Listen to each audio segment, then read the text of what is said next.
Friends, Rameshbhai અને સુરેશભાઈ એક ગામમાં રહેતા હતા. બંને મહેનતુ ખેડૂત. બંને દર વર્ષે પાક વેચી અને થોડા પૈસા બચાવતા હતા. રમેશભાઈ શું કરતા?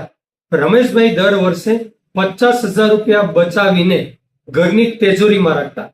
તેમને લાગતું પૈસા આંખ સામે રહેશે તો સુરક્ષિત રહેશે. 5 વર્ષ પછી તેમના પૈસા લગભગ એટલા જ રહ્યા, પણ મોંઘવારી વધી ગઈ. ખાતર મોંઘું થઈ ગયું, દવા મોંઘી થઈ, બાળકોની ફી મોંઘી થઈ ગઈ, એટલે પૈસાની કિંમત ઓછી થઈ ગઈ. સામે સુરેશભાઈ શું કરતા? સુરેશભાઈ પણ 50,000 બચાવતા, પણ તેઓ આર્થિક સલાહકાર પાસે ગયા.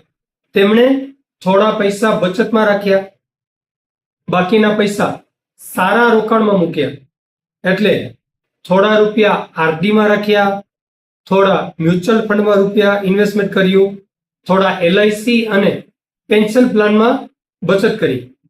વર્ષો જતા પૈસા વધવા લાગ્યા.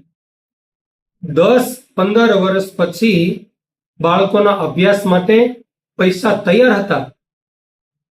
નવું ટ્રેક્ટર લીધું, નિવૃત્તિ માટે પણ ફંડ બનાવ્યું.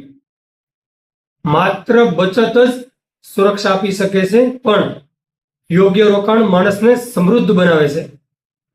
આજે બચાવેલ અને રોકાયેલ ફક્ત 100 રૂપિયા કાલે પરિવારનું ભવિષ્ય બદલી શકે છે. એટલે જ અમે કહીએ, બચત કરો, બિંદાસ રહો. આભાર.